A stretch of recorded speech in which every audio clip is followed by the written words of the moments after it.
Welcome to Wanderings and Wool Gathering, episode 102, the live show. If you're so unfortunate to miss tonight, you can catch the podcast tomorrow on your favorite podcatcher. If you like what you hear, give us a review or comment on Apple, Spotify podcasts, or on the YouTube channel. We would love it if you subscribed, and feel free to share it with your friends. Tonight's episode is brought to you by 4411 Creative Agency. The good folks at 4411 provide custom marketing and flawless execution. Creative is their middle name. Head over to 4411creative.com to find out more. We are joined by royalty tonight, the presidents of Schechter Guitars and president of Daisy Rock Guitars. Both are behind one of our favorite projects, Beauty and Chaos. So I'd like to welcome to the show first, Metalhead Monday, JPP, and our special guests, Michael and Tish Ciravolo. Welcome. Hey guys. Greetings again. Hello. It's been so long since we've had you on the show. I think this might be 3 times, and you guys sent me that jacket like I get for SNL. So no, that's 5. 5. Well, you guys get a T-shirt for 3. It's in the mail. I don't even have a T-shirt. What's going on with that? Come on, guys. I like them. I don't like you. So. Oh, yeah, there it is. The fun and dysfunction brought to you by Foggy. Thank you. Welcome, guys. It's been a long time. It's nice to see you. Nice to see you too. So how is everything out there in LA? You know, it's the weather's all over the place. Goes from hot to, you think winter is here, then it gets 80 and then it's back. Winter's like 50 for us. So, yeah. But it was like LA really showed off for the Super Bowl. I mean, it couldn't have better weather for that one little weekend. And 2 days later, it was hailing and raining and 40 degrees. So all over the place. Man, sounds like us these days, except I say it's the opposite here. We've gotten snow and now it's like 50 degrees. So, wow. Well, nobody wants to hear us yammer on about the weather. We are here to talk about something special. Oh, they do? We have a select group of people who love to talk about weather, but we're going to ignore them tonight and talk about music. So let's get started with Behind the Veil. This is your 3rd studio record.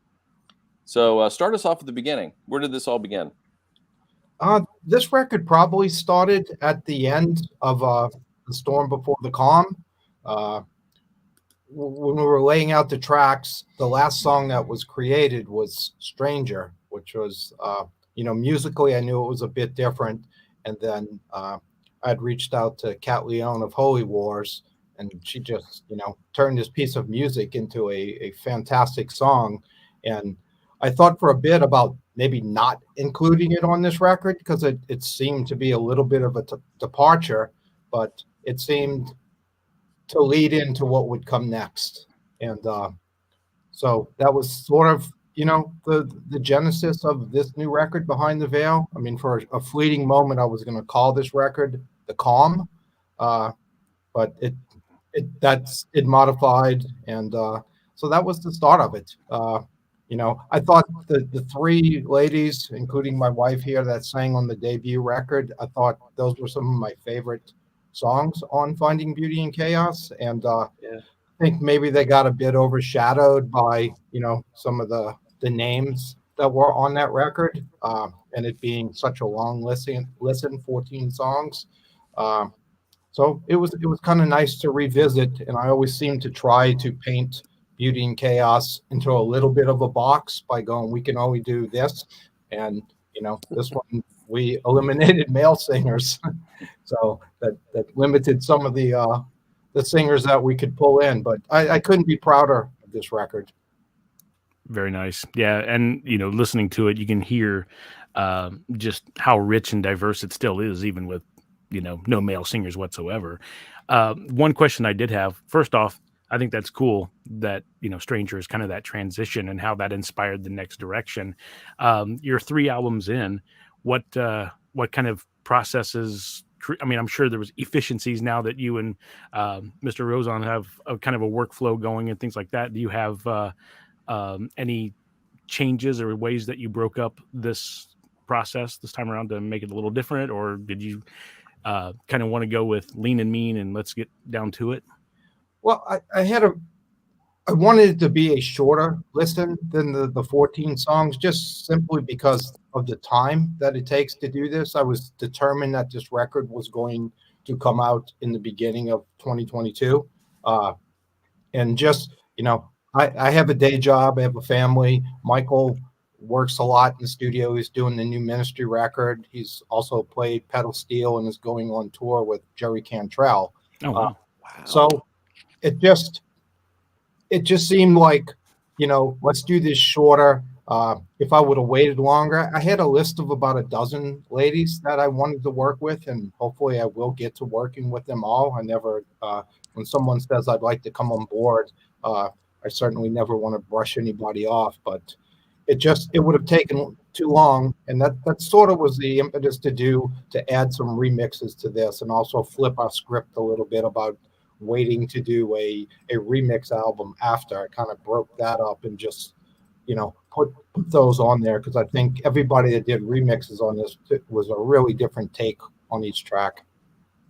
Yeah, for sure. Listening to the remixes and just hearing everybody's interpretation of, especially Afterlife, that was really fun to hear.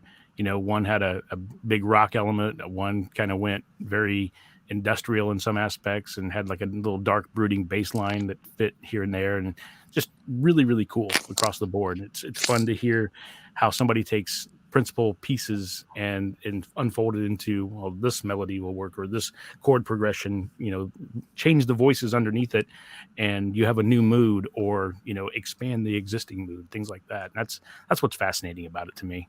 Yeah, I really enjoy that. And some people may go, oh, they're doing that again. I love, most of this, I try to please myself, and if others come along, then fantastic. I've kind of given up on going, I have to do something to appease a wider mass. I enjoy sending tracks out to people and kind of getting that inbox ding and seeing what someone else, including yourself, how it would interpret them.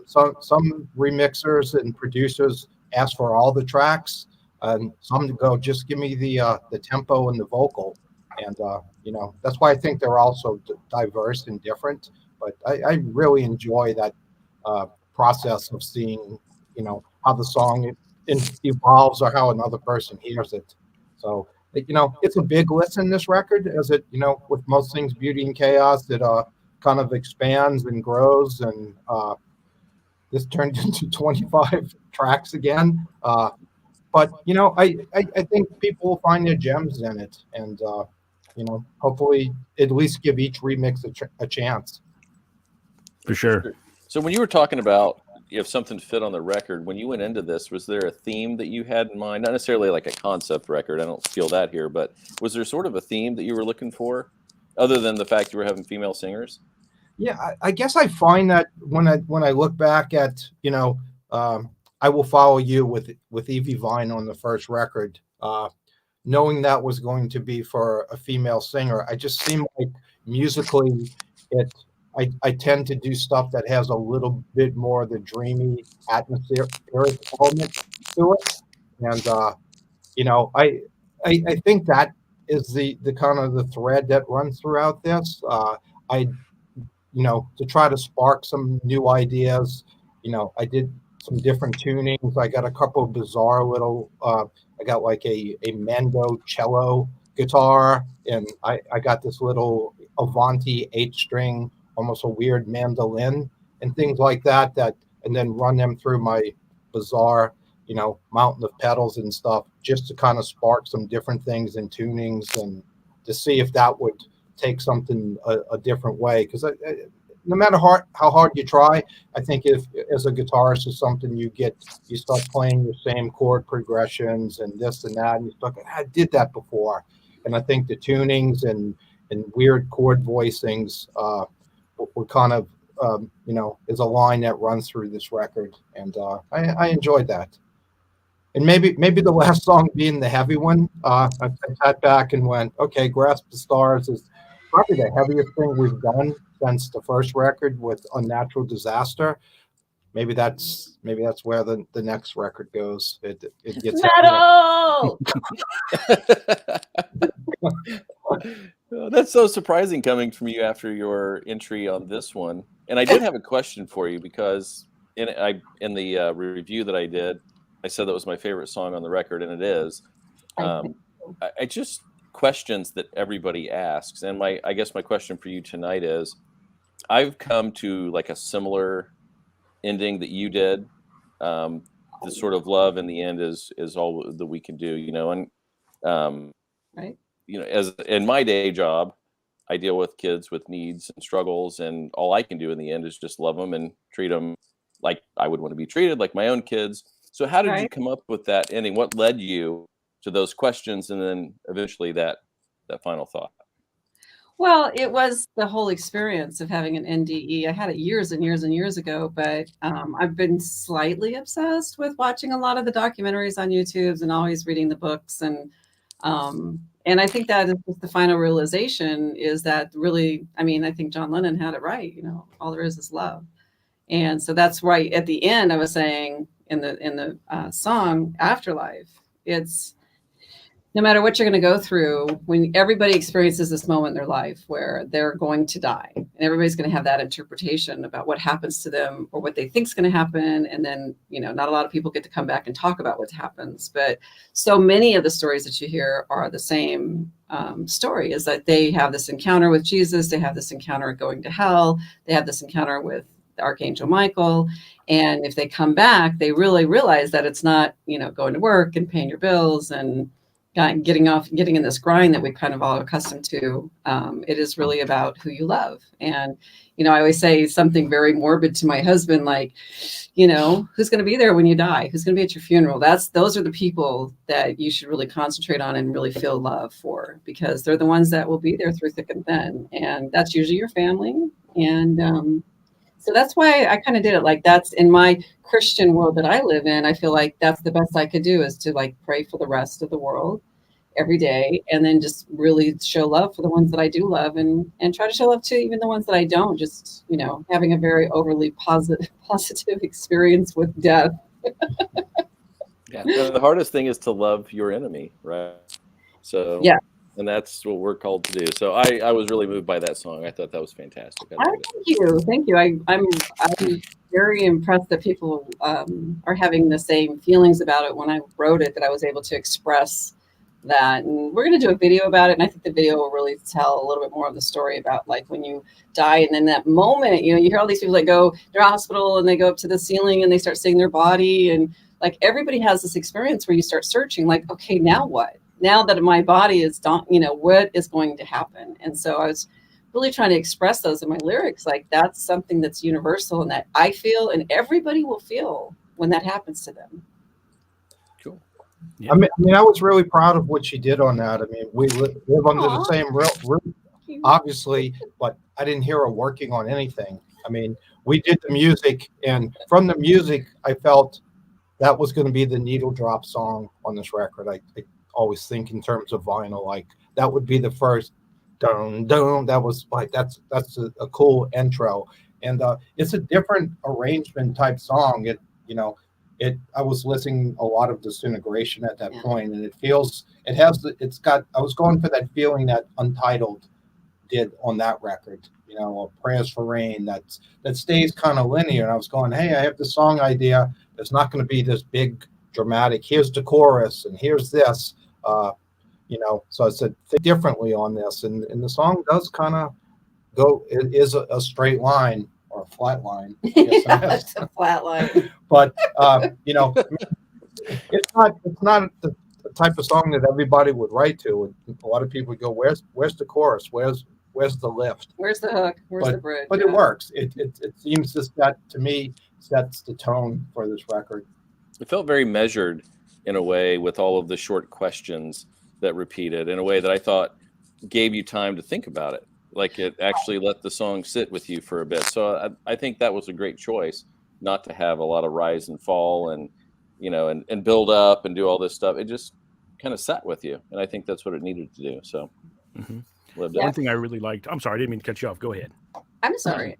one of the things I was trying to do when I was writing it was finding the space, because it's a lot of music, and to tell a story, to get those questions, and then can I kind of have that flow of the same kind of beginning, what's and when's and how's really, I think, makes people in their psyche really start to think about what is that question. So go ahead. Oh, no problem. I was going to say the thing I liked about that song in general is, your vocals are really wet with reverb and delay, and, things are kind of settling in different spaces. And it reminded me of when I was first becoming enamored with music in the first place, having the headphones on and really trying to listen and decipher what was going on in the first place, right? There was a little bit of mystery and intrigue with the song. And that was like that with a lot of my musical heroes back in the day when I was listening to Dark Side of the Moon, trying to hear what some of the little samples were and the sides and that kind of stuff. And I remember hearing that on a 5.1 mix, and everything was clear as a bell. And it was really disappointing, but it's like, well, that took the fun out of this now. But, there's something about just the way everything sits and the way the textures really embellish upon, the foundation that creates that whole aesthetic. That's the key word. Yeah, I mean, Michael Rozon's fantastic when it comes out. He has the patience of a saint, and he delved down into that. And I love listening to, the stuff he mixes in headphones. Each of those reverbs will bloom in a different way, and it's usually like it'll delay, and he'll delay the reverb on a certain line, and it'll just kind of blossom out. And it was important. She phrased it correctly to where it did leave the space for that, the repeats to kind of carry and do kind of a rhythmic thing that sometimes moves left and right. But I think it does pull the listener into that song, So I'm really looking forward, that wasn't a song that we have out yet, and very few people have heard it. So I'm really curious to the response, but I love it. Yeah.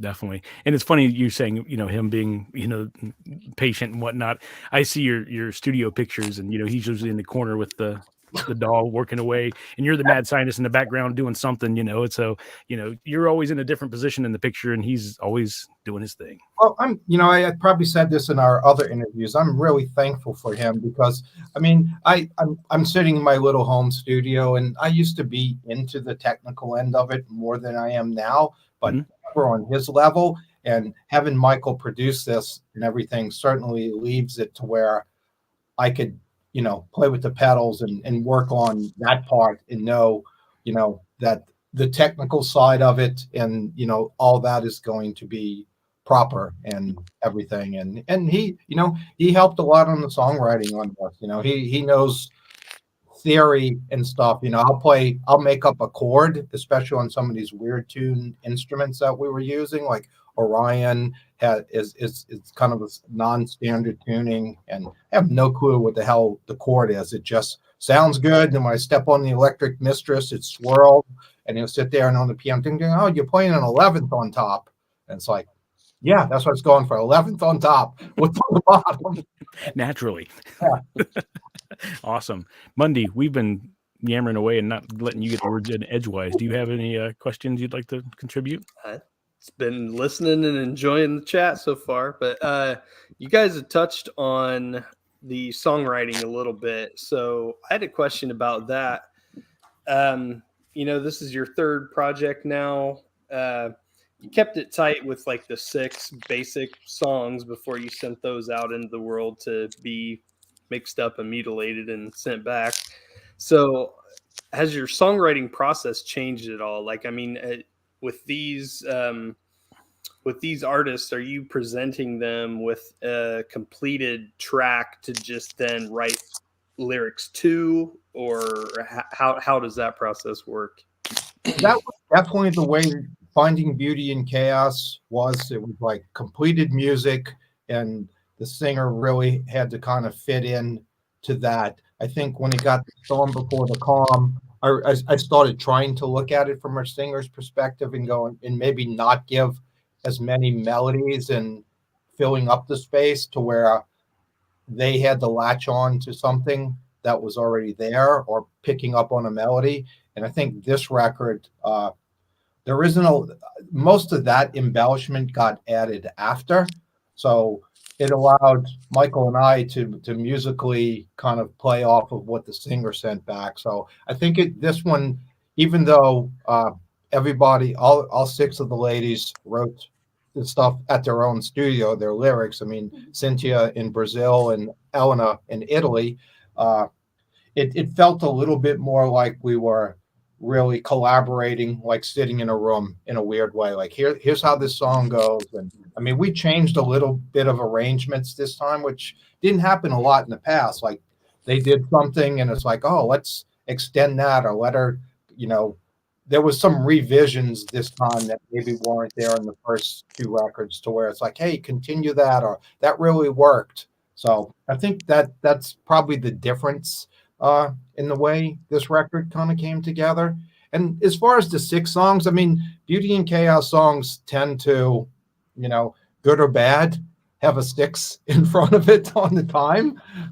You know, they're usually high five, 6 minutes, 6:20. And then, you know, again, when I go back to always thinking in stuff in terms of vinyl, you know, you really, in theory, are supposed to keep that in that 18 to 20 minute you know, time constraint. So I knew six songs would actually be vinyl, you know, and that's that and wanting it out and not taking multiple more months is why we limited it at that. And you know, I think always in the back of Michael and I's mind is trying to keep the record sound cohesive. Even though there's a different singer coming in, you don't want to have it sound like a compilation or K-Tel's hits of the 80s or something to where it's just all over the place, you know. What I love so much about the album is how diverse every female vocalist is on it. None of us sound alike. None of us have the same kind of phrasing. Obviously, Betsy's in her own world with how she's always done her voice with Caterwaul. And that's what I really love about it. It's just like a really dynamic showing of how six different women can sound six different ways. Yeah, for sure. So we talked a little, you mentioned Cynthia. So for Open Wound Heart, what was your reaction when you read those lyrics? Because when I read the lyrics with it, as somebody who taught English for years, the poetry of her writing was incredible. So what was your reaction when you guys first got that back? Oh, I actually fell in love with the song. Yeah. I think she's it does have a poetic feel to it. I think there were even a couple of words I had to look up and go, what does that mean? You know, but yeah, I think it's very open and it's open for interpretation. And I think I love her phrasing too. Yeah. It's always I think we were doing another interview and she was on it, and it's a little lazy. It's like just behind the beat, and I think it's because of her, you know, Brazilian accent and stuff. And I just think it's absolutely gorgeous. And that, you know, besides Afterlife, you know, it's hard to pick a favorite song, but I kind of go through the motion of what's my favorite. And that's probably the song right now. Maybe it's because her and I have been talking about a video for it, but I mean, I think she's amazing and, you know, a great lyricist. And, you know, she's married to one of my favorite lyricists. And, you know, got to be a lot of pressure from that end, but I mean, she just knocks it out the park. And I've been privy to hear some of what's going to be her record that she's working on. I even played some guitar stuff for her, and it's fantastic. I mean, she's really, really good. I think her lyrics are really they tell a really great story, and they're very romantic. You know, what she's talking about is in one way very romanticist stuff that she's speaking about and writing about. But it's like really touching to me. It was really touching when I read it. I think, I mean, lyrics are really important to me in Beauty and Chaos. I think that's we haven't really, you know, and that would probably be the first time I would tell somebody, you know, nothing's about partying. It's not like, you know, they're deeper and they're open. And maybe it's just the singers that I reach out to, or maybe it's the way the music drives them. But I think every song lyrically is really, really good. And I think the lyrics that are open where someone can put themselves into it, like, you know, that to me, that means that, or I was in that situation, even if it's not exactly what the singer wrote about. I love the open-endedness of it. And, I think, again, we got, 6 songs that are really lyrically great. You mentioned playing guitar. Was it on Cynthia's album, you said? Has that, all of these collaborations you've done over these 3 projects, has that led to a lot of other collaboration, like you playing out with the other artists? No, not with COVID. And I mean, Cynthia and Wayne are in Brazil, but I respect and everybody's time that has anything to do with Beauty and Chaos. I mean, no one's making any money on this, and that's not why any of them are doing it. So, they put their heart, soul, everything into what we do. And, if anybody asks me to add some guitar to it, I'm happy to, and I think one of the things is I always try to ask people, it's like, if you like what you hear in Beauty and Chaos, or if you like a certain song, delve into that singer's catalog. I mean, everybody that's on this does their own stuff. And, I think you'll really be impressed, and you'll become a fan of the singer or their band or what they do. Yeah, I'm definitely a huge Holy Wars fan now. I love their stuff. So, and I'm looking forward to diving into the other singers on this one. Yeah, Whitney's song Orion is such an incredible story. I mean, like that to me was like some really amazing songwriting, because she really captured that feeling, and I know how much time she put into it too. So yeah, I love it too. I liked when your little kind of the first dive into the record that you kind of honed in on Not Your Fault. That's a different song on that, and I think it might be lyrically the most personal song that we've had on it. But again, I'm privy to Pinky's story behind it. But I think it is a song that is open, where most people can put themselves in that situation. And it turned it, it might have the catchiest hook in it. But I think we took it and made it fit on the album really well. Yeah, it was one for me that, like, the first time I heard it, when I heard her voice, I was just like, I was really taken aback. It was so different. Like when you hear Whitney or Elena, instantly, it's just a beautiful voice. And this one was so much it was a lot different than anything you've had before, but a couple listens and it just hits that groove perfectly. And I don't know if I was on track with what I said about the record or about her song, but I felt like I got, something out of it. So she definitely, I think, did a great job. And I really like her voice now. It really has grown on me. Yeah, she can sing, and I've known her a long time, and always in the back of my mind wanted to work with her. And it just came, and it happened to be the song that, when I mentioned that little kind of mandolin-y instrument, and I've never been like an REM fan, but I had that little riff, and I think that sort of as we center the skeleton of the song, that little part, which is still in there, but it kind of got doubled with some of my usual echoed out guitar. It certainly had an REM vibe to it. And she actually said that, and she goes, "Did you send me this because I was in the video?" And it's like, "What are you talking about?" And she goes, "Oh, I'm one of the actresses in the Losing My Religion video." And I'm like, "Really? Oh, wow." Kismet. I gotta go watch it. Yeah, if I pick an REM song that I go, that's a good song, it's certainly that one. But yeah, that song kind of evolved the most. And we tried, because it had this commercial thing, we tried to make the arrangement a little less standard, because it had the obvious chorus, but we only do it twice in the song, where most people, I had, people that would stop by the studio go, "Oh, you should start with that chorus. You should do this. I'll do it again." And it's like, I think we purposely tried to give that a little bit of a bizarre arrangement, and it just worked. I think the middle part of that, where she does the talking and everything, and it's got the weird guitar swirling and everything, and then it picks back up. Is gorgeous. Agreed. Yep. I wanted to talk about, excuse me, Orion a little bit again too. What was the foundation of that song? What started it? Because the bass line, it certainly doesn't go into a chord progression. It's just kind of a little groove, and then everything's textural on top of it. Nice little reverse swells and that sort of thing. It's a very fun piece. And if I'm not mistaken, that was the first video you dropped for to kind of tease this release. Am I correct? Yeah, that was. I think that was the first song that we finished. Also, because I knew we were going to do it as a video. That was actually mixed and mastered while some of the rest of the album was still being done.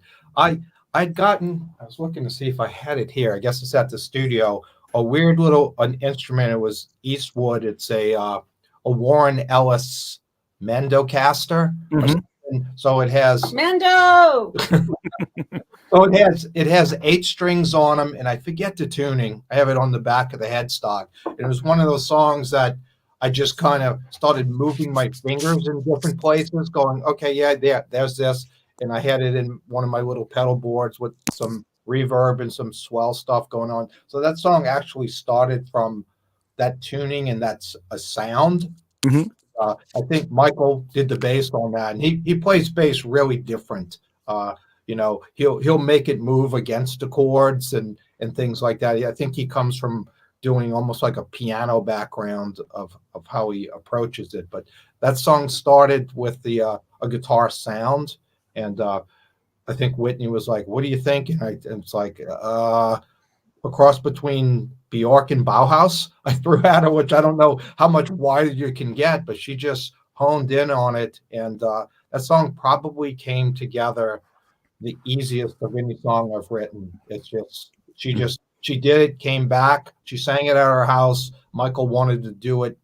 Michael picks up on like, oh, there's a little hum or this or that. So we brought it to our studio, and she sat there and belted it out like 3 takes, and then started adding some harmonies, and it just came together so easy. And some songs just unfold that way. And I think on the when I said it's 25 tracks, there is like a 7.5-minute version of Orion that is on the last of the Further Behind the Veil. We just ended with that, and no way we're going to keep a video interesting for that long, so we did an edit.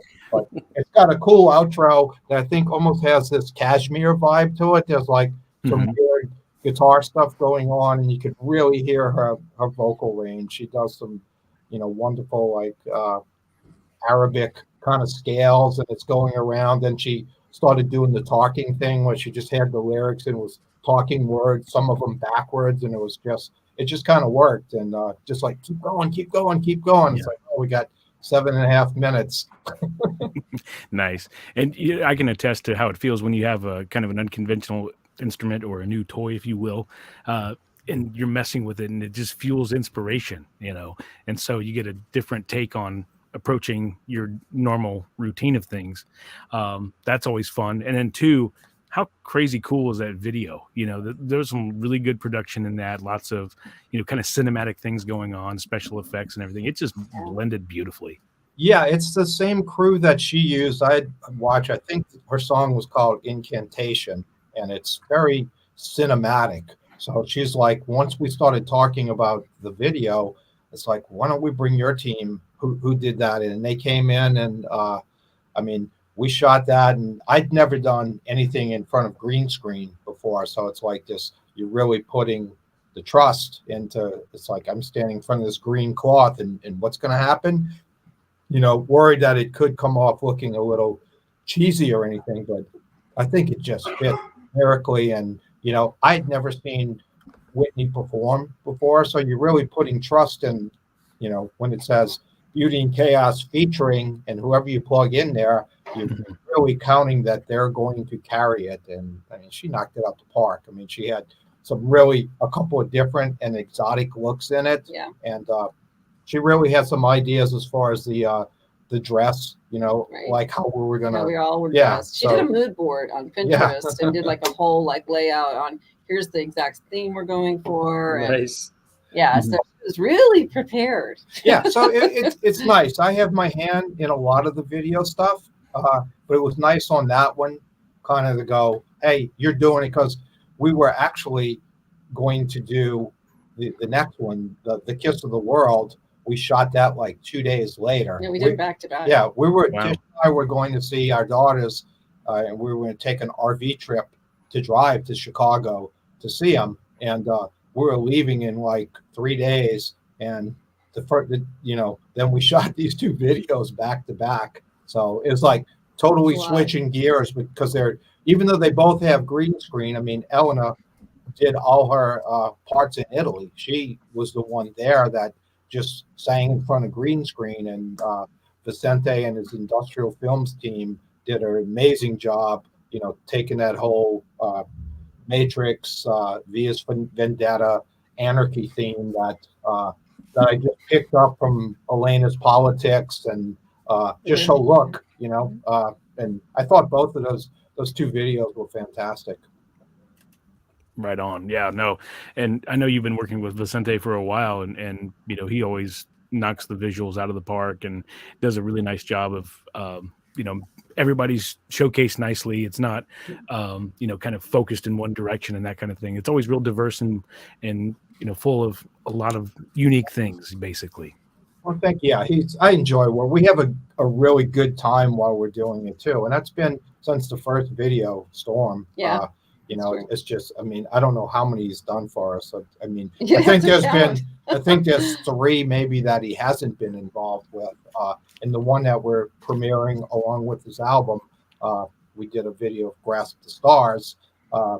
It's fun. It's just like, I think when people see that, what we're going for that is like, when I moved out here, while you had the Sunset Strip, the hair bands, all those, flyering everything down the Sunset Strip, that was her.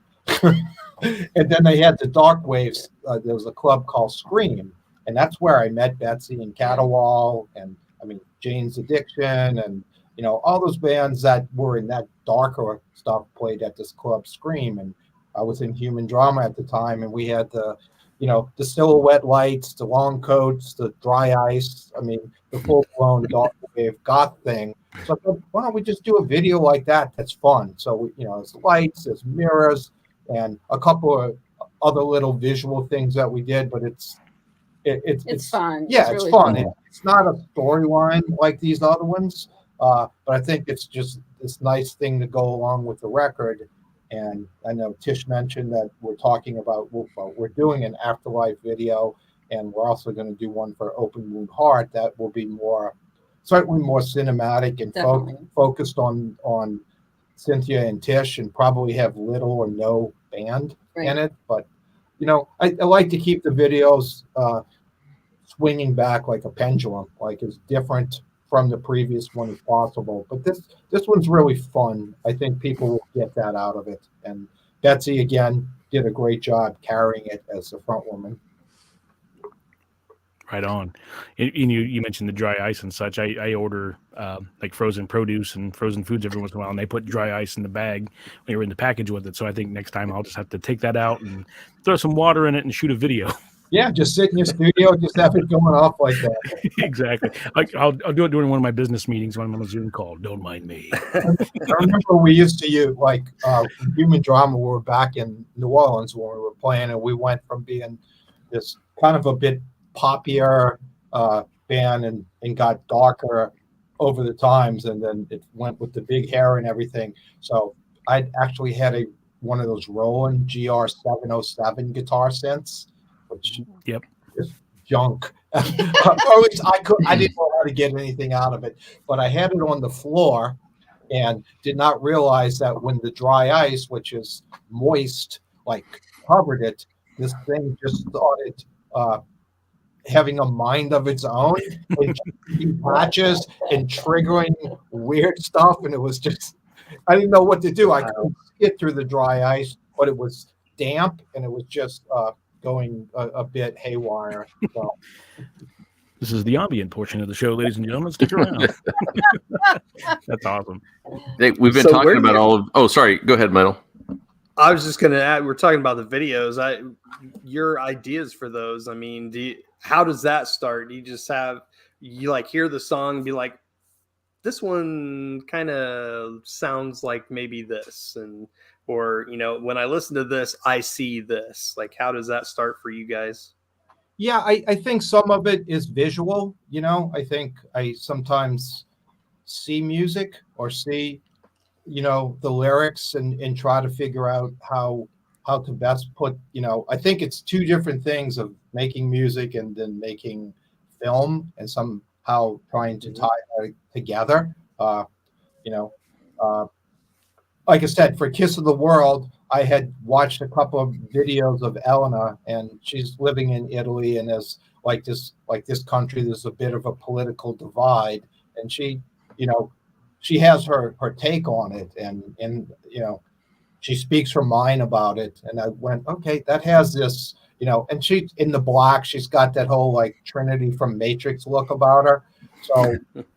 I just thought that would work with that going, have no idea what we're going to get, just got her singing and looking her part on green screen.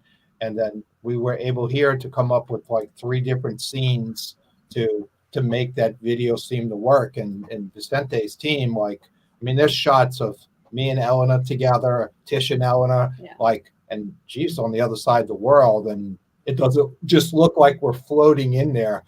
They did a really good job of making that cohesive. Yeah, I can see, like you were talking about with Cynthia having nothing with the band, that opening line, the sunset sets her senses on fire while gods and demons rally to conspire. And then it goes on and it has all kinds of other things that really bring a picture to your mind. I can see now where you would think that that's really cinematic and you would have this wide, probably more of a natural landscape for that one. She's an actress, so she knows how to have herself shot. And she's already talking about having a big flowing dress and possibly it's all about the dress. Curtains and maybe in a forest or in a I'm on that video. She's got free reign to shoot it there, and I'm sure it's not going to be just her trying to sing every word. I think it's going to be more visual, and once we get that back here, we may do a little bit of superimposing of, maybe guitar or something, but certainly not. Here's like a band playing it. And I think for Tish's song, it's going to be none. It's like they've scouted locations and everything. So I think both of those are going to feel a bit more like mini little movies in a way, which would be really nice, especially after these first 3. The first 2 sort of have a storyline. The Graphs to Stars is just fun and bombastic. And this, I think these will take a really nice turn. Yeah. Hey, Paul did a little background work. Last time you were on the show, we asked who you might want to work with. And so, Paul, read the list, and then let's see if you still want to meet or work with these people, and then if you've added anybody to that list. Because you come up with somebody that, 6 different people here. So yeah, I there was some I remembered, and then there was some I added that I like, and I didn't know if they were in your list as well. Of course, Paul. Every time I get asked this and I answer it, I think people think it's going to happen. It's like, so when are you and Robert working? It's like Robert Smith. Yeah. I go, probably not, but we can hope. So again, these are just wish list. I think most of the people that we talk about, I have some contact through, either through Schechter or somebody that knows them or produces them. But I think as much as that first record, and we'll definitely do your part. I think I had to take it to where it wasn't just the name person overshadowing, and not just like, well, who are they going to get now? You can keep going up the ladder. Is it A list, or I think, and not like the second record had B list people, because I feel the only difference between somebody that's famous and then somebody like Ashton Knight is that they got a break that Ashton didn't. It's not a one bit of talent or hard work. When you see behind the curtain in this business, it's not the talent. You could be talented and you don't become famous. It's also And, the right place at the right yeah, time. and none of A that lot of means that happens anything. in LA. So to me, finding or working now with people that aren't like, ooh, that they have this person, I think is as enjoyable, if not even more enjoyable. I love the idea that, I mean, Ellen is a fantastic vocalist, and her band has a totally different audience than would listen, to Beauty and Chaos, but they've really embraced this, and vice versa. And I think in a way, Holy Wars too. I mean, Cats, they have their crowd, but it kind of cross populates, and that part's been I really enjoy that. But let's hear this list. Yeah. Okay, let's reformat it a little bit. How would these people fit in the Beauty and Chaos realm? How's that? So I remember one name that was dropped last time was Bjork. Yeah. She would have been great on this record. Yeah. Mm-hmm. It should be great on any record. Yeah. Just put that out there. Yeah. Yeah. Leslie Rankin. Oh, she's awesome. Yeah. You I've asked her, and I'll be candid. I sent her what turned into Almost Pure, because you guys know Steven. And I think she's like, it's a cool piece of music. I don't know what to do with it.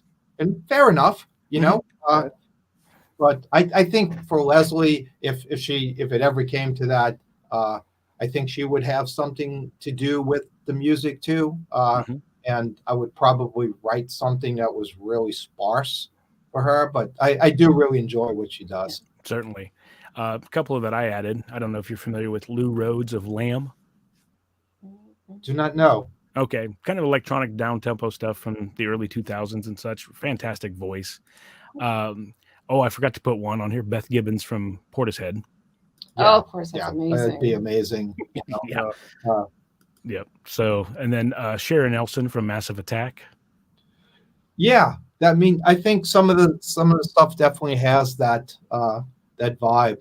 I can see her I mean, this record, if I could have gotten all these people, all these ladies, we could have did a nice triple record. Yeah, yeah, for sure. I also added Sky Edwards from Morchiba.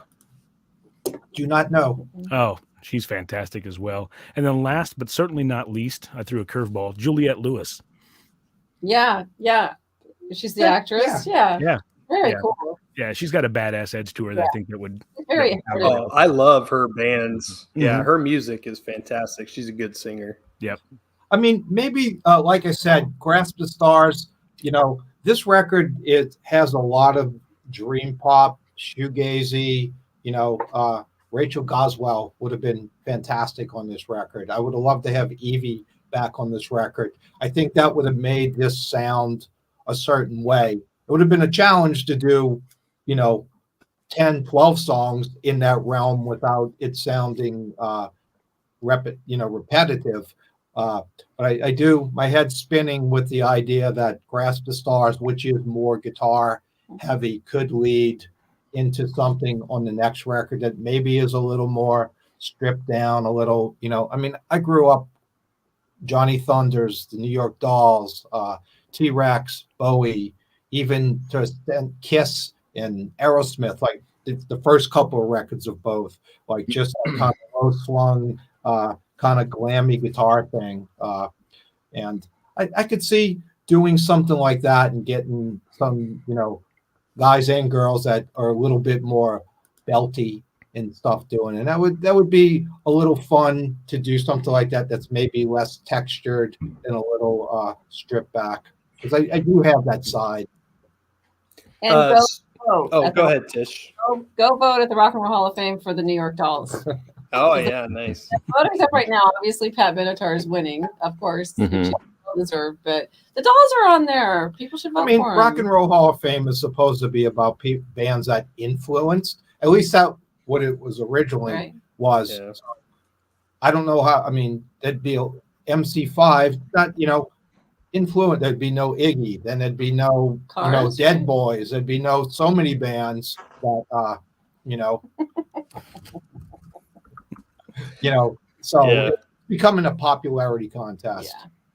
It really has, yeah. I have been there, and it's cool to walk through there and see everything. But yeah, it really has kind of turned into a popularity contest more than anything. Like who can they get in this class and then get them to perform at the Right. the gala or whatever.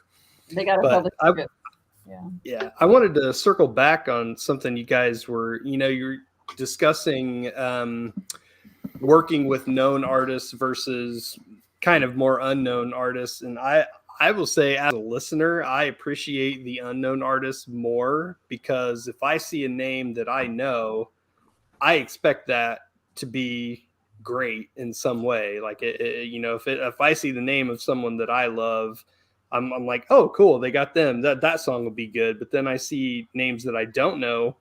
I have no expectation going in, other than I know now your music, which is great.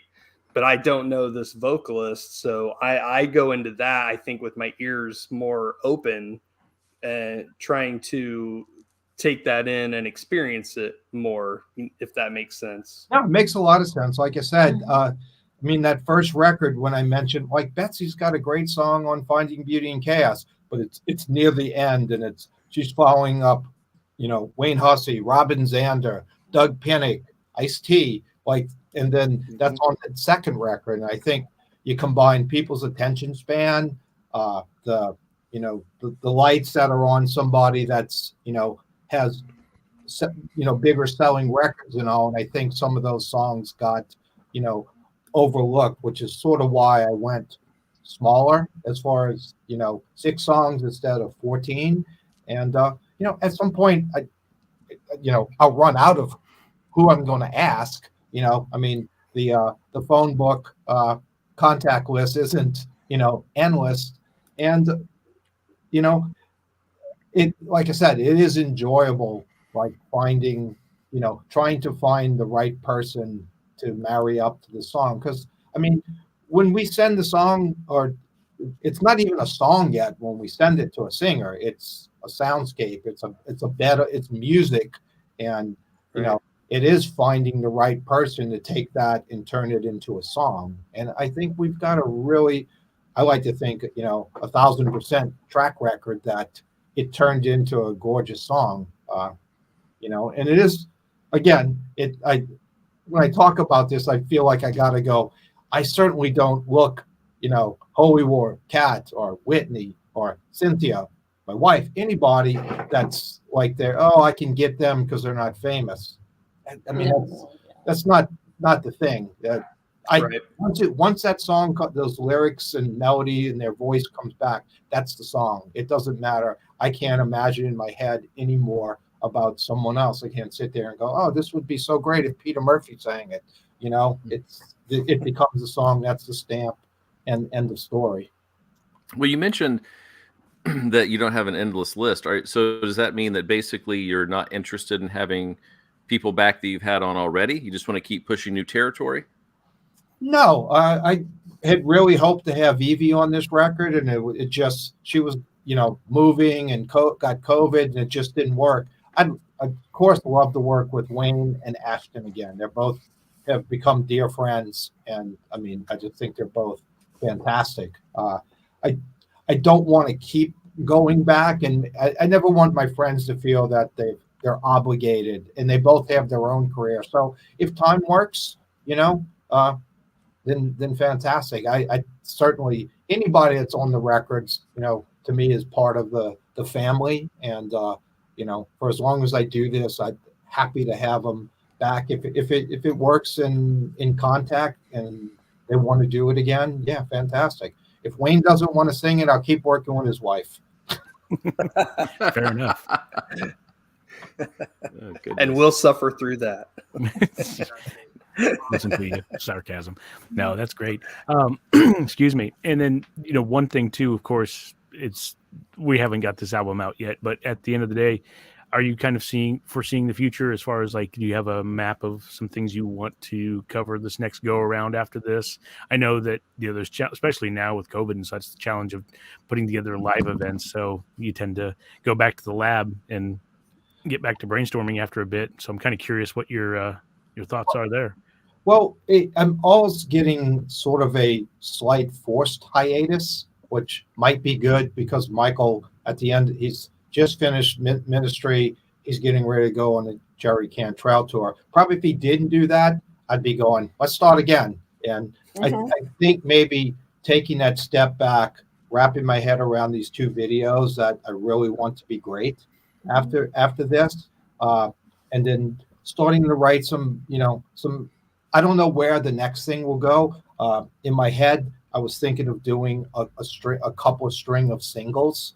Just a single song and put it out without all the fanfare of doing an album. I mean, not to bitch or moan, but the doing an album and the deadline of going, I need it by this, it needs to be done and mastered to get here, to send off, to get this, to get it depressed back on this time.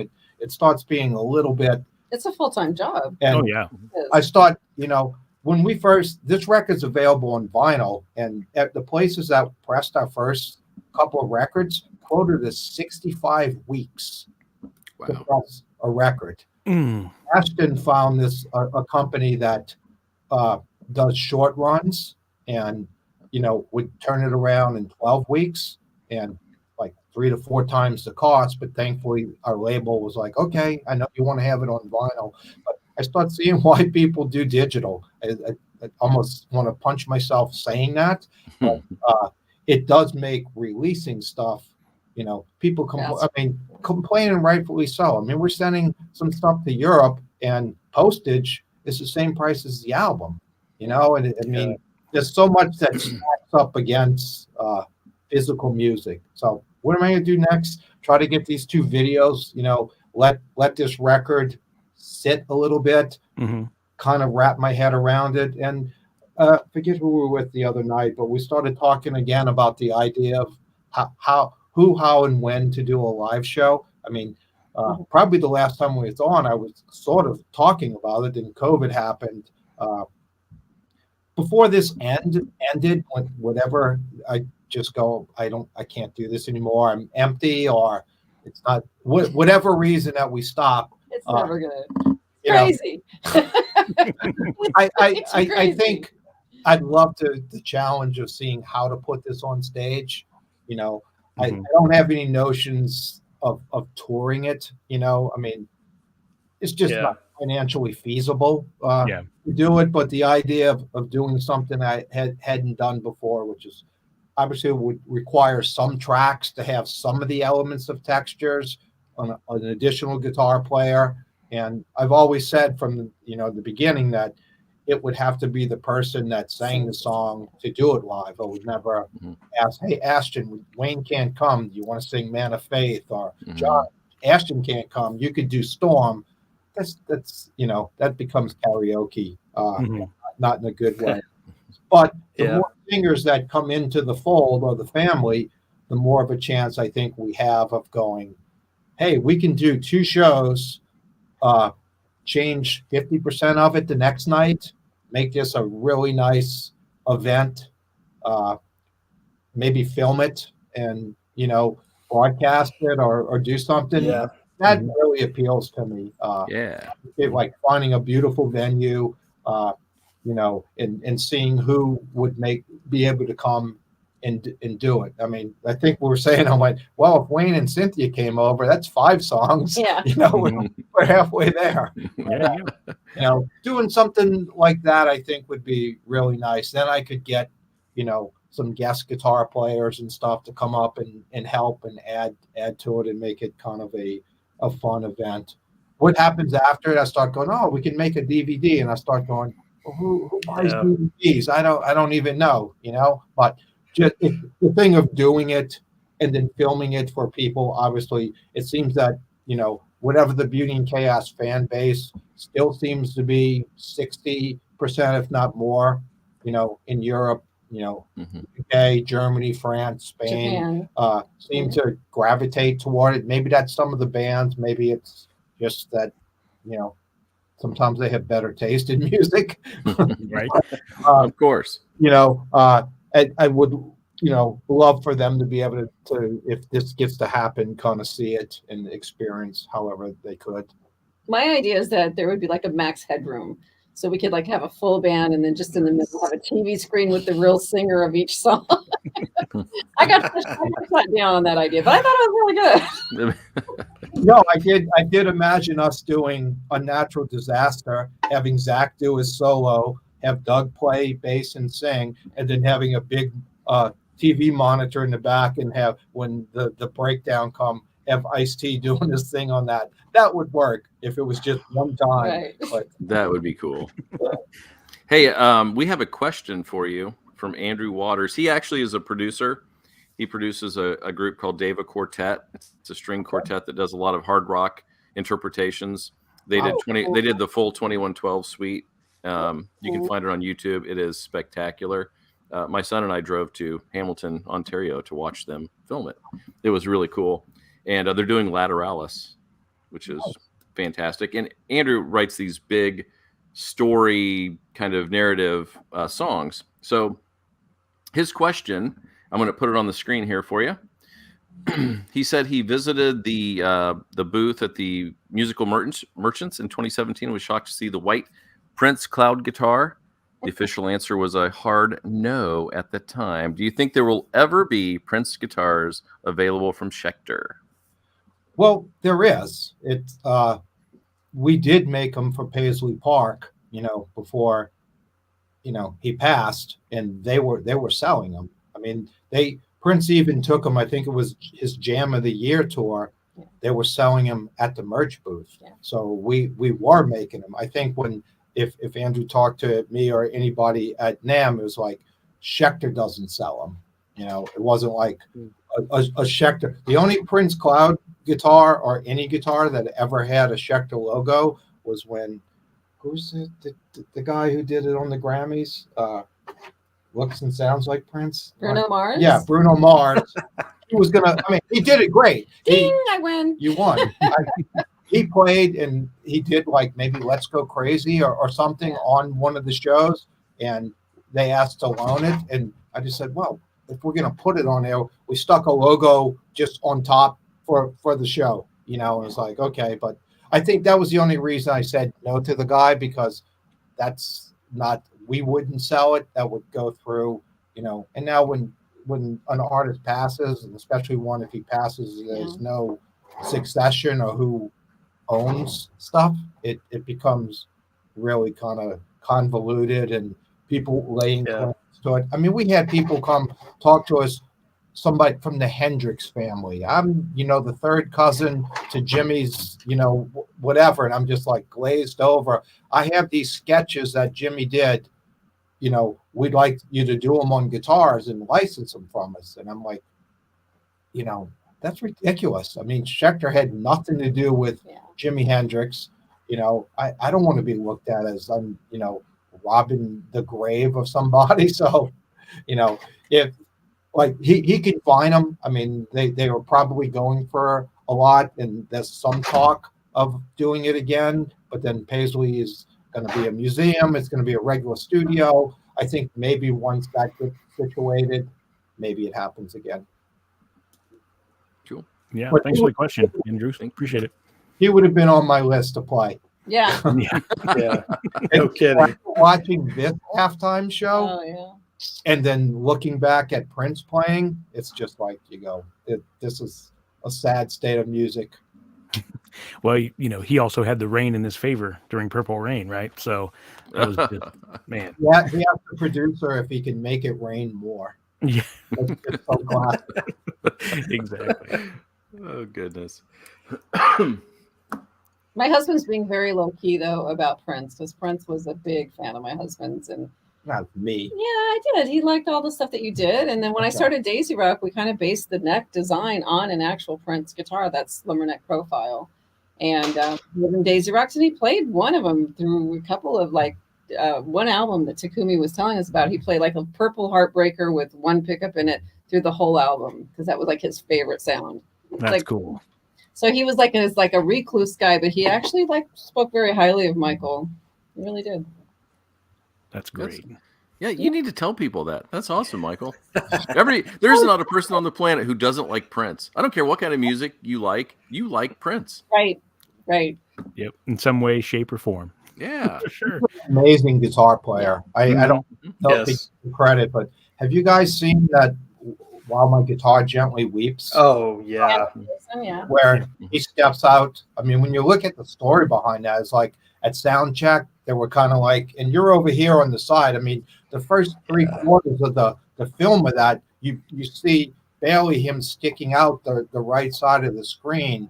And then when that dude goes into the solo, it's just like, everybody else could have left. It was just amazing. Right.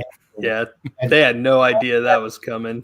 he's playing that on that deep guitar, and it I don't know. That's where you go. It doesn't matter what the instrument is. It's the guy playing it. Yeah. And Yeah. crazy. Man. Yep. So, sorry, I had a question, and we started talking about Prince, and now it's like, phew. But yeah, guys, go on. I'll think of it. Let's talk about your remix. Your mix is fantastic. Yeah. Oh, thanks. Yeah, no, you put a fire under my backside. I was kind of just doing the daily grind and in a rut and hadn't touched any of the stuff for a while. So you hit me up, and I was like, oh yeah, I want to do that. And Which song? Afterlife, of course. Oh, Yeah. I listened to all of them probably like 5 times in a row, and that one just kept sticking out. I was like, man, I've got to do this one. And so, I shook the dust off and fired things up, started messing with some textures and things. And there was a lot of different approaches I took to it. I mean, like if you heard some of the outtakes, they're pretty terrible of like the initial passes I was trying to come up with. But ultimately I wanted to, because of the fact that her voice is kind of soft, I wanted to really play with dynamics. And in my music, typically it's pretty extreme. I'm not one that plays with dynamics much. So this was kind of a test of discipline. And I started mangling beats and time stretching and just really trying to make things have a more of a vibe than intensity. But in the midsection where there's a bass line and the groove going in, I was kind of channeling my inner love of With Sympathy by Ministry, kind of that early, new wave pop that they were doing back in the day. And the beat and stuff to that, but that repetitive, like soft synthy line that you got going through it is very hypnotic. Yeah, that was a lot of fun. That was actually samples from tape that got kind of manipulated in pitch and fine-tuned and just stretched out. So it just had a softness to it. And of course, run it through pedals as well. I got a Strymon Night Sky reverb that really does a lot of crazy stuff with it. Yeah, so I tried to put a lot of space in there with it as well. So it kind of built up and went back down and that kind of thing. And I just really enjoyed, kind of playing with it. I didn't put any rules on it. I just kind of put what felt good. I didn't find myself wanting to grab a million different toys. I just, what's in front of me, I'm working with, and, kept it simple. And now I'm working on something every day again. So thank you very much. Very talented with that. You definitely should stay with it. I appreciate that. Well, you haven't heard it. So what ended up happening, again, we have this confines of a CD then, the first CD that's 76 minutes. So I'm sitting here with basically, take the original mixes out, another 18, 19 remixes. Mm-hmm. I can only fit part of them now on the main CD. And I start feeling, I'm going, well, as much as I sit here and get on the grandstand about music in the physical format, like, I just don't want, all the remixes are good. Trying to find the 7 that fit with that, and it wasn't about anybody's name or anything. It was just, we did the 6 songs, 1 through 6, and then I put remixes in the same order on the main CD. And then I still had all these other ones, which pretty much lined up to the same amount of each. So I talked the label into doing this short run CD. So at least the other stuff was available on a CD. And we ended up, going, let's call it Further Behind the Veil, which was even more of the reason. I don't know.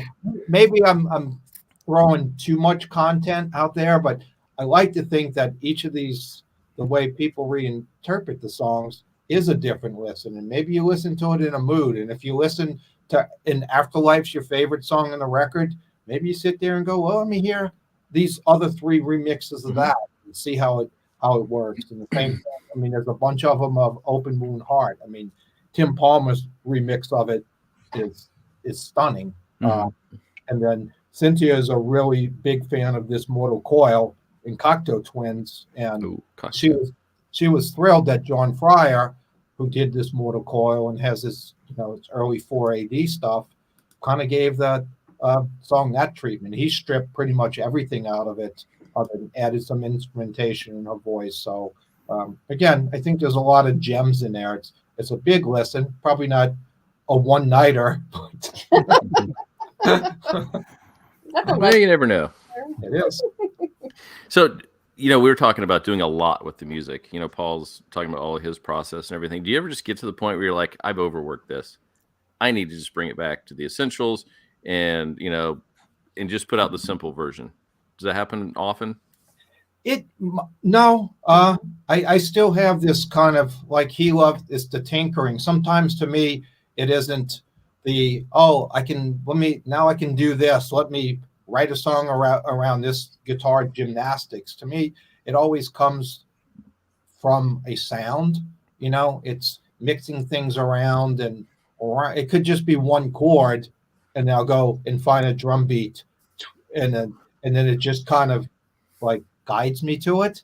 I've thought about doing something and going, as I talked about earlier, trying to put Beauty and Chaos in the box, like that first record, no keyboards, and this record, all female singers. I thought about talking with Michael and go, let's look at this old school. Let's go. Pro Tools is the ultimate enabler. You keep asking for tracks as long as you got the CPU, the bandwidth. Hey, 88, 89, 90. It'll keep giving. Going, let's lay a template out and go. We have 24 tracks. It has to work in that, and maybe it makes it where it's a little more open. Or I think in my head, I think that at least remember recording back in those formats when I was younger. I think it makes you really focus on the part. I think we tend, and I love doing it, adding these little textures that just happen here, and then we'll bring it back and it's reversed and stuff. Whereas I think if that was the limitation, it would be stripped down and a little more focused. Like if you're going to put it down, it has to be really important to the song. So that might be another little box I crawl into, and see if that works. I never see us doing like what the Cult did, like taking a band with all the guitar effects and everything and going, hey, let's take away Billy Duffy's pedals and play hard rock bar chords. I mean, I'm not that type of player really anymore. But who knows? Well, we reviewed Smashing Pumpkins' last record, and they stripped out all the guitars and replaced them with keyboards, and that hurt me deeply because it's one of my favorite bands of all time. So I feel you. Yeah, I think people probably thought that once we took the no synth moniker off of it, that it would be overly synth done, but everything's written on guitars. I mean, still a lot of the textures do come from the guitar. There's some the really obvious stuff, like in Afterlife, the synth line is on Contact with a really nice sample, and there's a couple other things on this record that are obvious, finger pressing a key, but still a lot of the backgrounds and the things that you would normally think it's just them screwing around with a keyboard are the guitar. It's still EBOs, there's still backward stuff, there's I think those are the elements that I think tie the songs together, is having that, for good or bad. It's that stuff that's intertwined in what we do that makes it where it all sounds cohesive, and I still enjoy doing that. Yeah. And it's funny too, because when you sent me the tracks for Afterlife, I asked for, everything, and always like looking under the hood and see where it started, what the the groundwork was. And I remember seeing that track saying, Mando guitar. So I didn't know if that was just a guitar effect. Now that you're talking about, you have that instrument, and I'm going to have to go back and listen to it a little more thoroughly, but I could definitely hear kind of a nice chorusy vibe. It was real lush and that sort of thing. Yeah, that was a bizarre overdub. That wasn't written. That song wasn't written on that, but we had it out, and I think I had done some of the stuff in Not Your Fault. And while we had it, I think we're running it in an amp and direct. I said, hey, let's go back to Afterlife. And I kind of played through it, just looking at the chords that, had on that. And it's really one take. I think there are parts that it's actually not tuned so well, but there are parts like when Michael pulled it out. I get to the point, it probably drives him crazy, that I'll take home a rough mix and I get married to it. I get like, that's how it's supposed to go. That guitar is on the left and it's there and it sticks out. And I think it was that Mando guitar. There were these parts that in between some of our words, I was doing like these upbeat things that just kind of gave it like this weird tug. And he just had pulled it out, not thinking I wanted to have anything to do with. And I was like, no, let's put that back in. I actually really miss it. So it's not a main thing. It's one of those little textures that I think, like, guys like you with headphones, thankfully actually notice. Yeah. So we've kept you guys for quite a long time, but I have to ask you a couple of essential questions so we can get to know you. You seem like two of the most down-to-earth people ever for musical celebrities. So we have some essential questions we just got to ask to get to the nature of you guys. So without thinking too much about this, for each of you, what is your nickname? What do your friends call you or each other? Nicknames go. Tishy. Well, that was easy. Tishy. Yeah. I don't call her that. So, Michael, do you have a nickname? I unfortunately with Schechter, I get people calling me boss. Yeah. And I'm like, I'm not Springsteen. I don't know. And I don't own. I have a bunch of Boss pedals, so I rather put it as that I'm someone's employer or my tie to Springsteen. All right, boss. Now we know what to call you. This one's important. Does pineapple belong on pizza? Yes. Yes. Damn right it does. I agree. So, thank you. Where's the rush question? I'm waiting for this one about 2112 or something. I can't do it because I know what you think about them, and it'll break me. So I did when I was a kid. I used to look at Circus magazine, so I'm aging myself. That's before internet, you would read and find out about it, and it was like, okay, and there wasn't a billion albums coming out, so there was a review of Fly By Night. So I got on my bicycle and rode to the little record store where I would get all my records, came back with that, put it on. And I think it was Vitor and the Snow Dog. Oh, wow. That's a tough entry. Yeah. And I sat there and I kept going back to my turntable thinking it was on 45. See, that's just hateful. I don't know if we can have you back anymore. That's just rude. I respect, I mean, God, the band's longevity. I've been in bands, and it's like to keep a band together that long. It's just those high guy singers have never been my forte. Right. Like, Iron Maiden. I mean, if Simon Gallup hears this, he'll probably disown being my friend. I think there was a slight while I liked Judas Priest when I was younger, like Sad Wings of Destiny and some of that, but that's about as or Freddie Mercury. I take him out of that category, but the high singers were never my cup of tea. That's why I gravitated towards The Cure, Sisters of Mercy, The Mission, the deeper baritone things have always worked for me. Yeah, I'm not allowed to play like Supertramp or Journey or Scorpion. and I'm a fan of Geddy Lee and Ashton Knight, so I am on the extremes. Opposite. Okay, so from the past year, your favorite TV show or movie? Yellowstone. Oh yeah, so good. He's so good.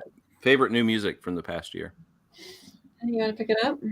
Wow. Have we listened to anything new? Yeah. I love Ashton's last I do record, too. his Awakening record. I mean, was good. I guess I tend to listen to the people that I've been working with. I mean, the Cat's Holy War Stringer Singles has been fantastic, and So good. you know, so I can't say the Psychedelic Furs record, Made of Rain, I thought was really good. Listen to that. I picked that too. That's good. Hey, we've got one more question here from Andrew, so we're going to pop it on the screen for you while we're doing this.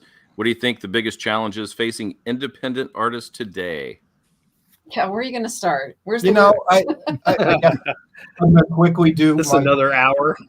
Yeah, I mean, I hate the idea of streaming, and this isn't cancel Joe Rogan or any of that stuff. I mean, to me, politics, I try to stay down the center, even though I'm not down the center. But I think that it makes music that it kills the value of music. It's like people are happy to walk in Starbucks and go, I'll have a Trente this with extra shot and extra this, and that'll be $12.50, and they gladly pay it.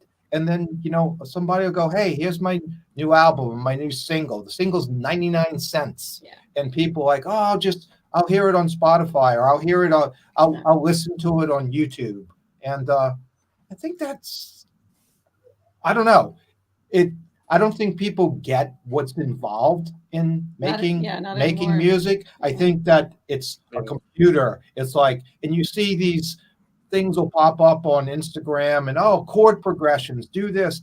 And I think people tend to think, maybe people that aren't really musicians might think that the computer just spits it out. Like there is no heart or soul going into it. I think and again, probably said it in our first interview, I think conservatively, Michael and I probably put in 1,200 hours on Finding Beauty in Chaos. That's conservative doing that. And I think people just think it happens, and there is no value. And I just want to shake people and go, if you like this artist or a band or whatever, support them. Yeah. Don't buy their record if you want to hear something else. If it's something that's just like, it's kind of cool, and you don't care if they ever make something else, great, stream it. I mean, our kids were in town and we were sitting in the back of the car and they were driving, so they had control of the stereo, and they were, had their Spotify thing going, and they play a song, and then about a minute of it, skip to it, something else. And I finally went, hey, tap Sophia and go, do you like that song that you just skipped? Oh, it's one of my favorite. I'm like, I go, why didn't you listen to it all the way through then? There's this thing of getting to the next. I don't know. I start going, it's not my world or not my business anymore. But I don't know if that's independent artists, I mean, touring, has got to suck right now. Bands, I think if anybody asked a band, can I be on a guest list, they ought to be slapped. Bands have been, small bands, they've been sitting there. I mean, at Schechter, we have guys that were, guitar techs and roadies from pretty big bands and stuff that are just got cut off at the knees and are now working a job packing boxes or something. And, because they couldn't go, their income dropped to nil, to where it's like, or guys that are in bands that are just looking for work because they have an independent album out and we're going to go do a van tour that just got pulled. So there's a lot. One of the biggest challenges of independent artists is how do they rise above it? There's so much content now. We were talking about this. We were at dinner with our friends last night. Yeah. We're talking about it's hard even as us that watch television shows to go, what was I watching and on what platform was that at? It's like, wait, how many shows do I have going that I'm in the middle of the series? And I think it's kind of the same with independent artists. Is there's so much out there. How do you get it to rise? How do you get it in front of people? And that's a real challenge. How do you get heard? Yeah. And on top of it, I mean, there's with YouTube and other platforms, imitation, as art is a big piece of it. So you're getting saturated with disposable art, and those with a unique voice, they start to become an outlier. And is that a negative thing because they are unique to what the status quo is? Therein lies another challenge on top of that. I remember writing some tunes and putting them out on forums, and it's like, well, it doesn't sound like this artist enough. It's like, well, that's not who I am, and I'm not going to sound like that artist for you. I'm sorry. Right. Well, and you're competing with people who get millions of views to sit and eat large amounts of food. That's what they're consuming for their entertainment. And so how do you tap into that younger generation? I don't know. Mm-hmm. It's I think it's really music licensing is probably more of the answer today for A&R than it ever has been. Like, people are going to consume new music that they see on a television show or in a movie, because that's going to be the medium that they're going to be able to see it from. It's not turn on your radio and hear what the next top 5 singles are this week. It's not what we were growing up anymore at all.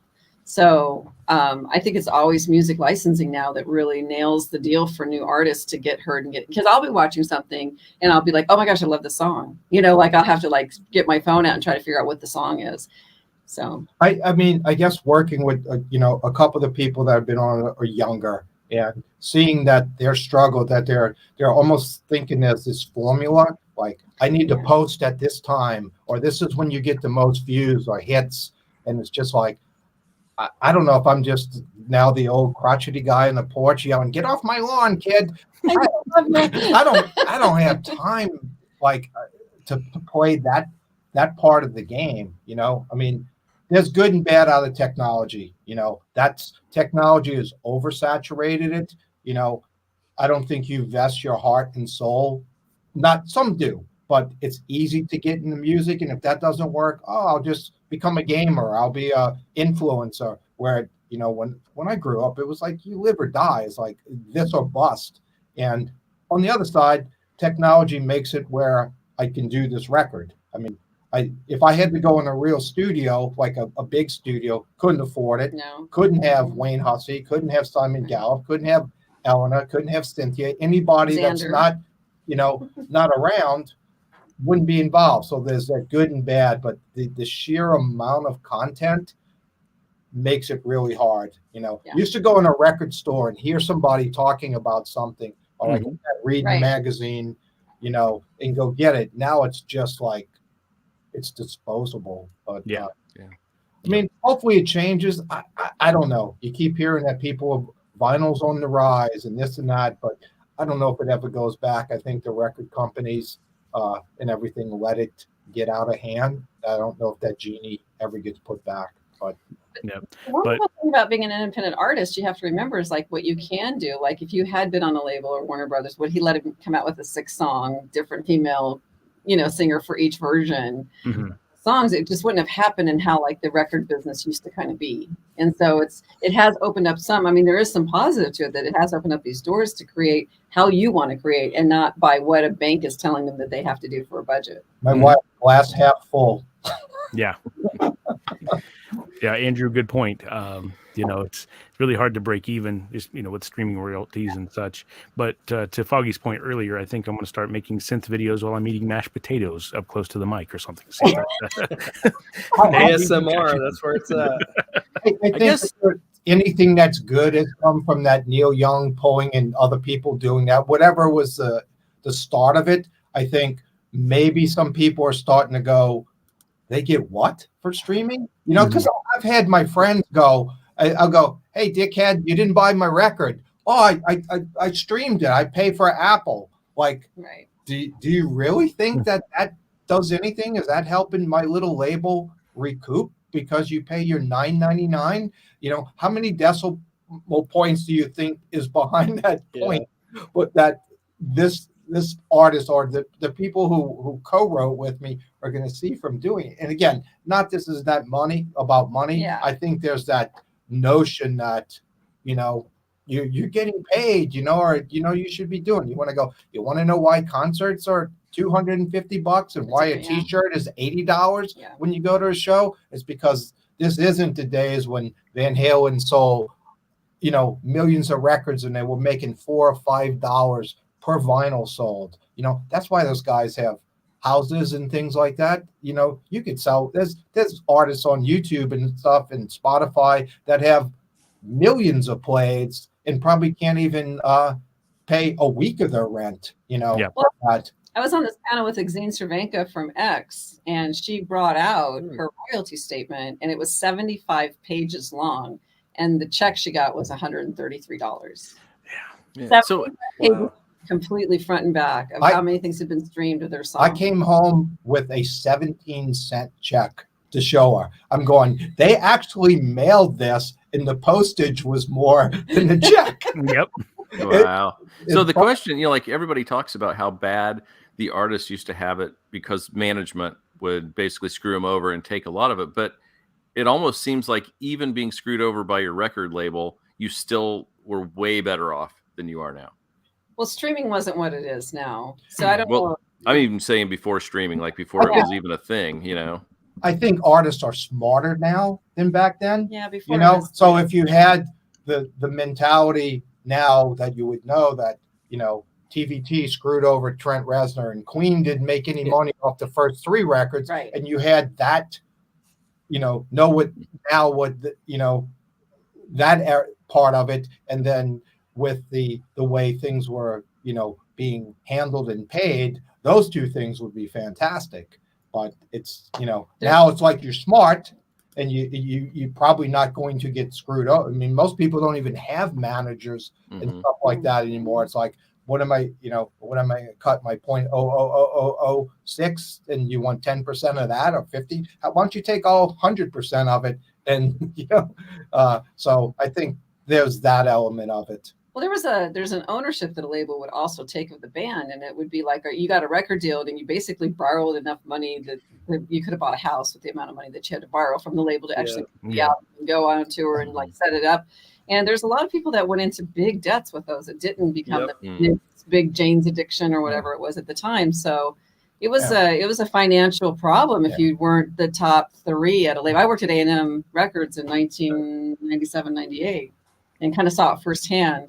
Dishwalla, Blue Cars came out during that time, and what's her name, Sheryl Crow came out with the Bond song at that time, and we watched, like, we had our favorites, but I watched people like Sting come into our accounting office and want me to bring up everything on my computer of all of his royalties and just like double check to make sure all the numbers were right. And you're thinking, okay, this is why we call him Stinge in the office. Yeah, we just saw a catalog for what. Now we call him smart. Yeah, I mean, but it's the reality of like he knew that he's getting taken advantage of. He knew it with IRS and all of that. So I don't want to end this on a negative note. No, not at all. Are we ending? Is it over? No, I'm just saying. I mean, when I get on this, and that question is obviously a good question.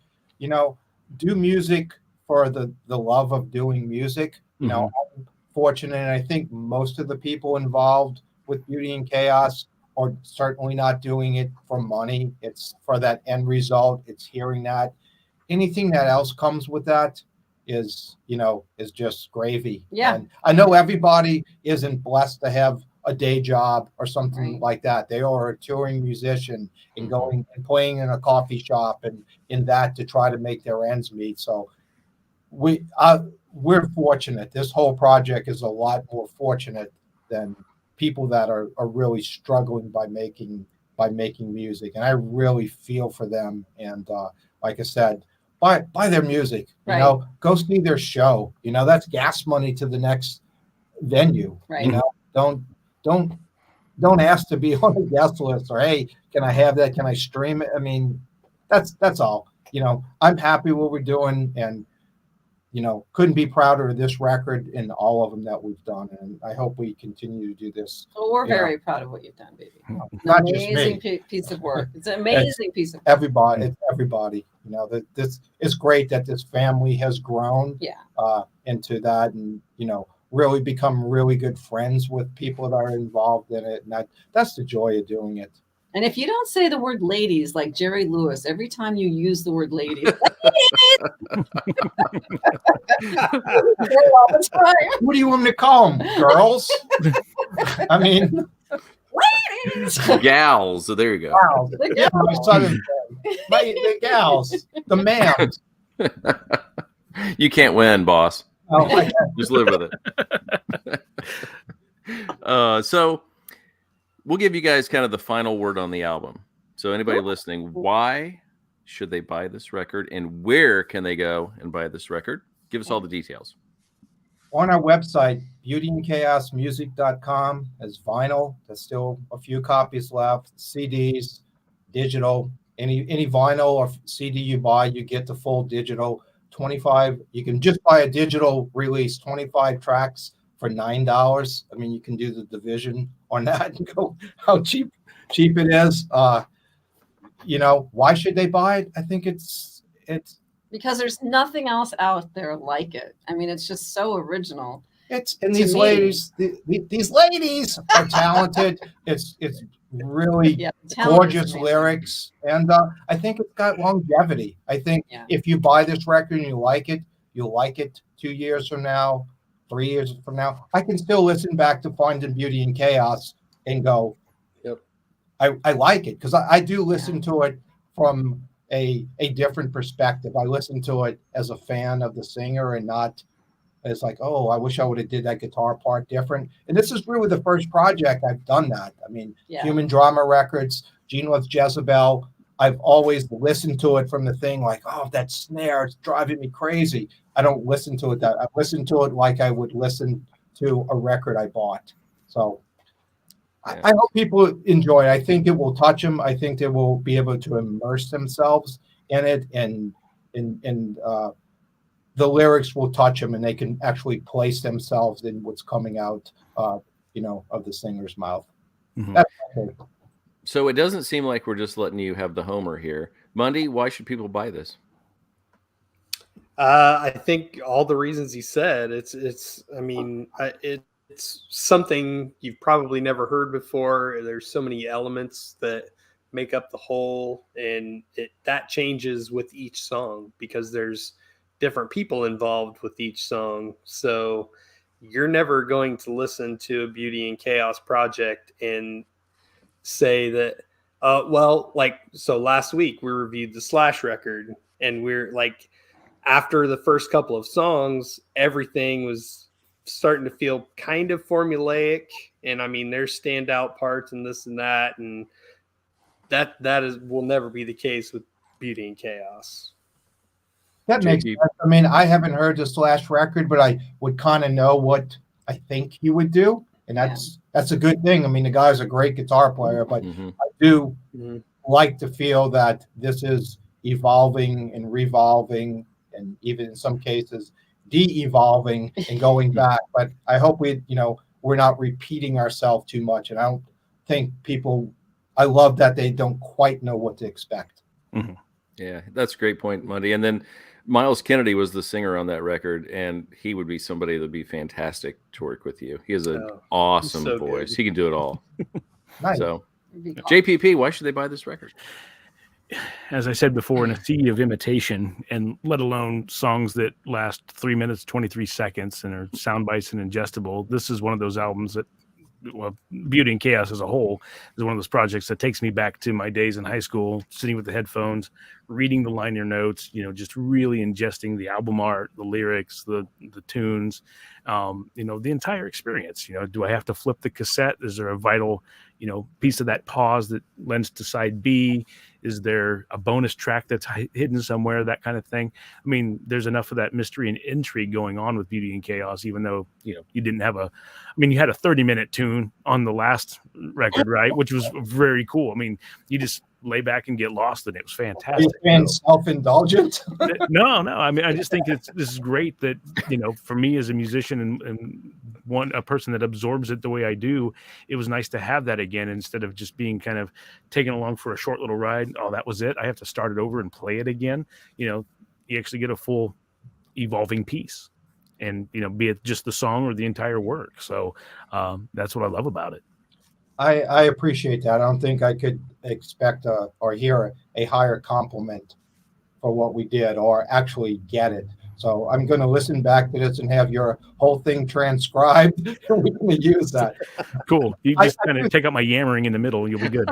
I do think that gets exactly what I think, not only myself, but everybody involved hope. I'd like to think you listen to it and hear something different the next time. or something deeper that's in the mix that comes back, and your favorite track maybe evolves over the span of the record. And I do hope it has longevity. I do tell my kids a lot, like, this song you're listening to right now, whatever it may be, you're not going to care about it in a year from now. Mark my words. And I mean it. And most of that they're not gonna, not gonna listen to. Are they still listening to Drake? That was like everything was Drake this, and it's like, no, that's not, that's not going to be Let It Be. I promise you, you're not going to be playing that. But yep, true. And for me, I think everybody should buy this because of the people involved. Since the beginning, you guys have been fantastic. You've been on the show a few times. You've pulled the curtains back. Let us see how all this is done. But even more importantly, is you have introduced us to people that I had no idea, we're out there making fantastic music. I love Ashton Knight. I've dug into his entire catalog and ripped through it. I've gone back to Whitney Ties, off of this one. Elena Fosse, it's got some really cool stuff. So, and of course, Holy Wars, we've all really dug that. So there's just so much. This thing is just bursting with life. Anybody who lived through 80s and 90s music, it is in your wheelhouse. It's in your pocket. You guys definitely need to listen, and then go find these other people and listen to what they've done. Awesome people, fantastic musicians. I love it.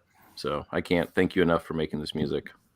Thank you, guys. I certainly don't take it for granted. You've got this third time you spent your time, and I think I really look forward to hear your reviews, because I think you really listen to music to, all three of you listen to the music the way I try to listen to something. You find these elements that I think get lost nowadays, which is sad, but gives me hope that some people, we make it for ourselves and for people like you that hear music or take music in that way. That it's not just background sound clip, It's definitely a passion. So yours, yeah.